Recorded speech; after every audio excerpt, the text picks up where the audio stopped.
siblings, Butch entered the room of his youngest brothers, 12-year-old Mark and 9-year-old John, where the two young boys must have been laying frozen in terror in their beds after hearing the commotion in their parents' rooms. After a recent football injury, Mark was only able to sleep on his back, but the killer ordered the two boys to lay face down on their beds before he shot each of them point blank. Attack hold is harder than you think. You got 15 seconds to collect as much weapons as possible. Your hole evolves depending to your strategy. Bigger is your hole. Bigger the items you can collect are, of course.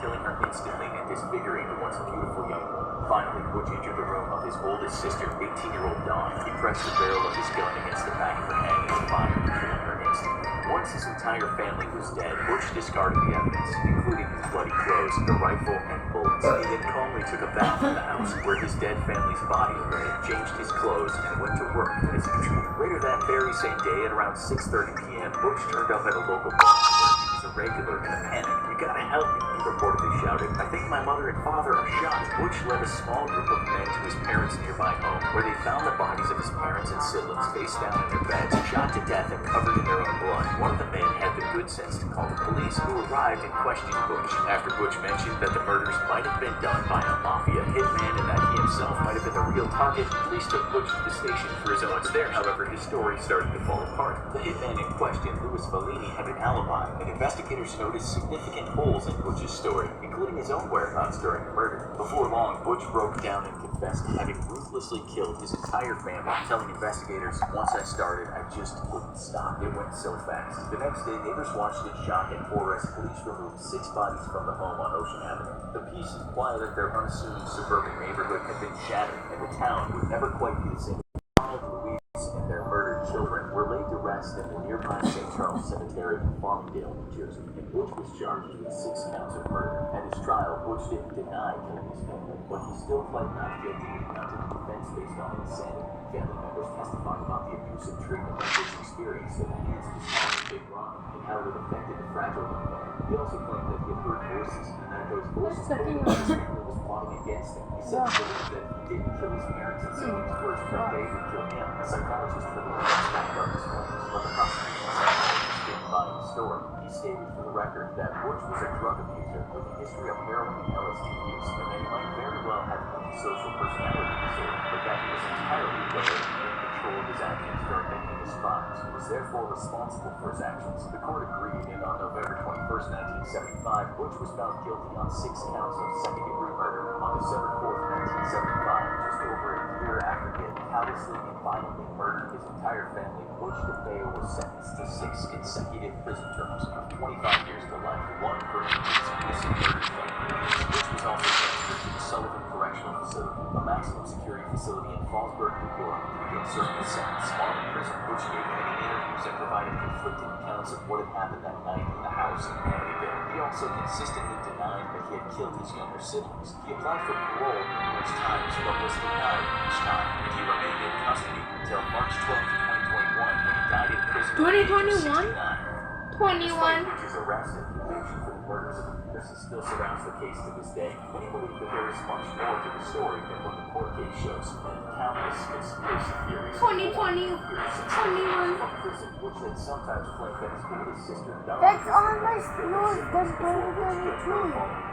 At other times, he had seemed to hint that family mafia connections might be behind his slayings. Butch has also claimed that his lawyer pressured him to decline and said that the lawyer was in cahoots with the next owners of the home, but once trying to sensationalize the story and drum up publicity to boost sales of books and movies about the crime, supposed haunting of the house. There was some real mystery surrounding the case too. For one thing, none of the family members made a run for it after hearing the first gunshot ring out inside the house, lending credence to the theory that there were multiple gunmen. None of the neighbors reported hearing anything unusual about them. With all of the witnesses and now the alleged killer dead, it's unlikely that we'll ever know the full truth about what happened that night in Amityville Courthouse. For their part, locals are dismissive of the tales of hauntings and disdainful of the attention that the case and the result of books and movies have created around their once quiet community.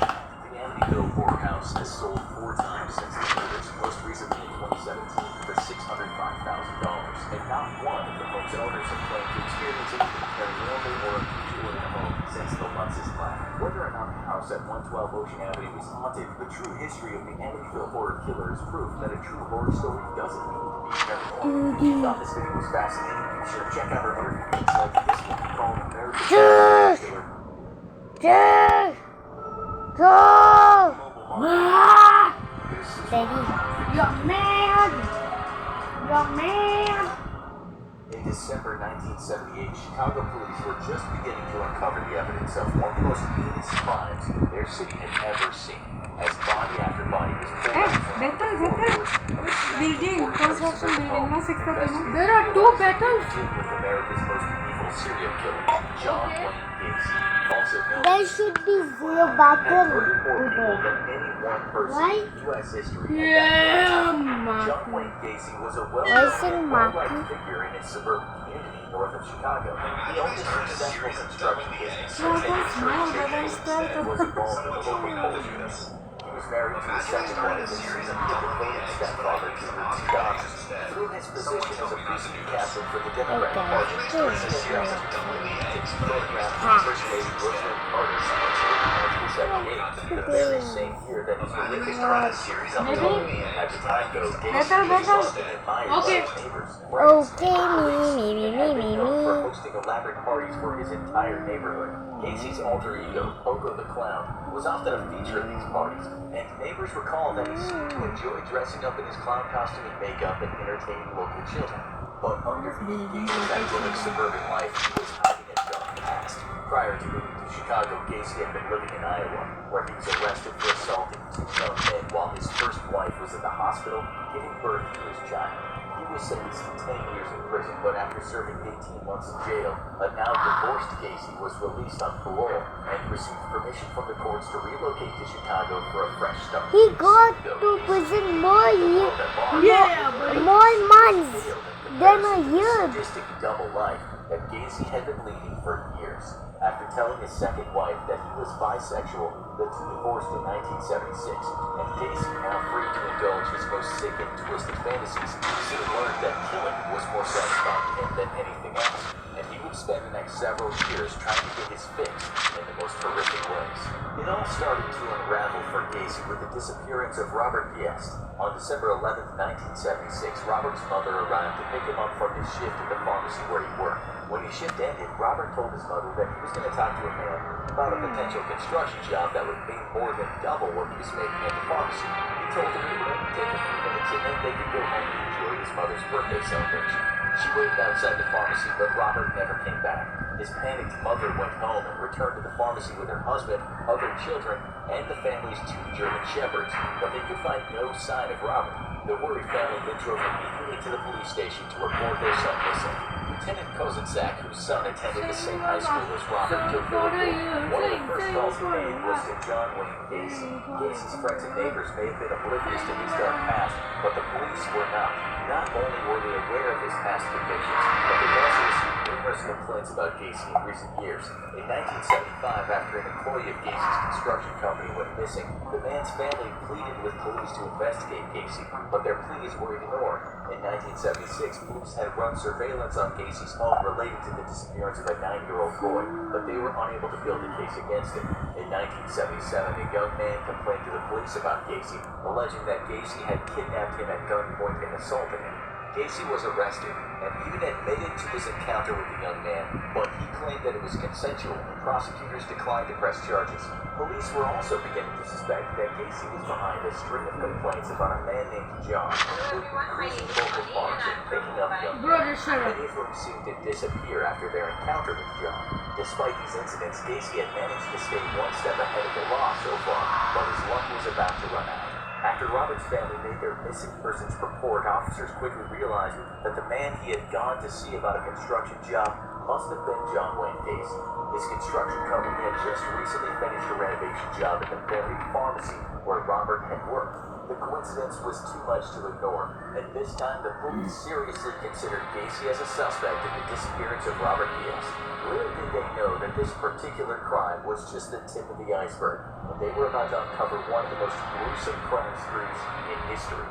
Lieutenant Kozenzak contacted Gacy and asked him to come into the police station for an interview. Gacy was cordial and agreed to come in, telling officers he would be there within half an hour. Hours went by with no sign of Gacy. Officers were beginning to get suspicious when at 3 a.m., Gacy suddenly appeared at the station. His arrival did little to calm their suspicions. Gacy was more than 4 hours late to his interview, and when he arrived, he was covered in mud and grime. The officer that Gacy had come to see wasn't available, so he was sent on his way. Later, officers would learn that Gacy's car had been towed from a snowbank near to the Plains River at 2 a.m. immediately before he arrived at the police station. Armed with this information, officers served Gacy with a search warrant when he returned the following day for his interview. He reluctantly handed over his keys and was detained at the station while officers searched his home. There they found a receipt for a roll of film that Robert's family had filmed for that day. Police believed that Robert had been in Gacy's home, but they could find no evidence of a crime, and so Gacy was released and placed under surveillance. The next day, officers found a ring that they linked to another missing boy. An employee of Gacy's construction company told police about 2 different employees of Gacy's who had mysteriously gone missing in recent months. A few days later, Gacy had the audacity to invite the officers on surveillance duty outside of his home, inside for a cup of coffee. Once inside his home, both officers noticed the unmistakable stench of death. That same day, Gacy's lawyers filed a lawsuit against the police department for harassment. But before long, Gacy would have much bigger legal issues to worry about. While he was under 24-hour surveillance, officers witnessed Gacy selling marijuana to a gas station clerk, and they jumped on the opportunity to arrest him. While Gacy was in custody for drug-related charges, police officers threatened to tear up the floorboards of his home, prompting him to admit to murder. He tells officers that yes,